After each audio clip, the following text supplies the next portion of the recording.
Biso ba Congolais toza bloqué à na Turquie. Tozela qui va répatrier biso na Congo. Basali yango te. Tango Turquie a fungoli ba frontière na ye, toye a na Turkish Airlines. Toye to changer ba billet na biso. Sikoyo ba yebisi biso il faut Congo a fungola frontière na ye. Sikoyo na minute tozo senga na président Félix Tshisekedi. Yende muto kopesa ordre ke ba fungola biso frontière. Ba Congolais nyonso bazaki bloqué na ba France, na ba Dubai, na ba Afrique du Sud, ba Inde. To moni bango bazongi. Pona nini ya Turquie bazo pesa nono ata liloba moko te. Yango to sengi ke président Félix eza ba billet na biso yango. Tozo senga tozonga na Congo. Tozo senga pena aide makasi tozonga na Kinshasa. Na mboka na biso to sali 3 mois. Toza na ba billet ba nyonso bazana ba billet na bango yango. Asunga biso, madame la ministre alobaki ke biso toza ba casse-tête. Toza azana lolenge ya kobimisa biso na mboka oyo te. Tozo senga yo papa Félix yo fongola frontière to kita na ba billet na biso. Turkish alobi andimi na ye na vol ya Letis. Alobi il faut gouvernement na bino andima afongola aéroport. Soki ofongoli aéroport tokokita sunga biso.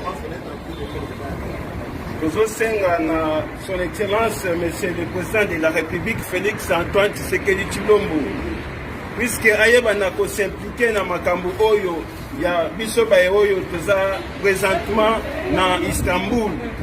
Tosali maintenant 3 mois depuis que nous sommes ici.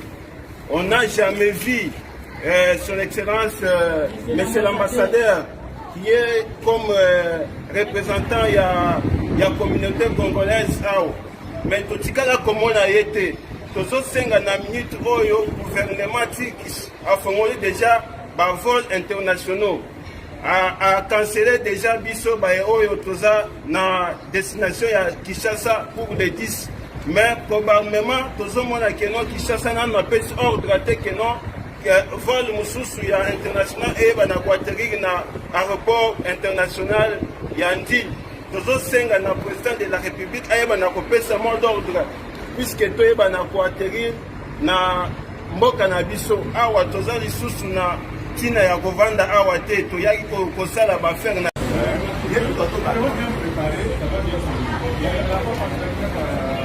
biso ba Congolais toza bloqué à na Turquie.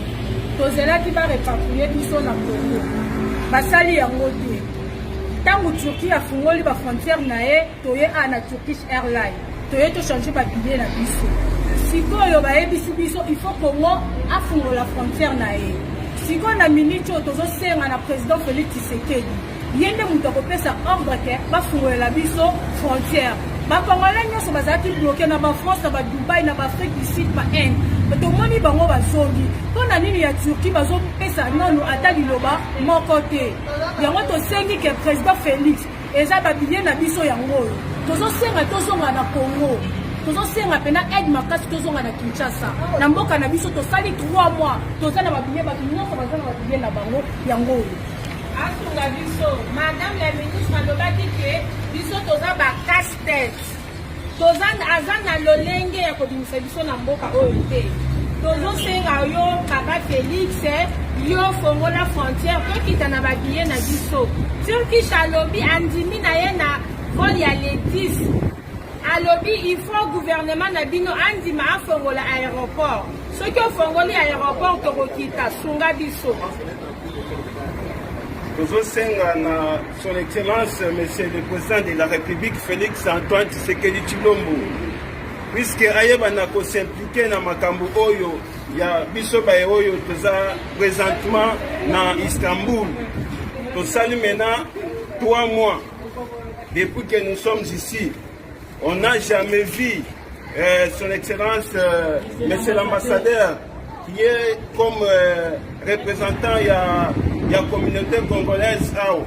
Mais totikala komona yete tozo senga na minute oyo gouvernement tiki a fongoli déjà ba vol internationaux a cancellé déjà biso ba oyo toza na destination ya Kinshasa pour le 10.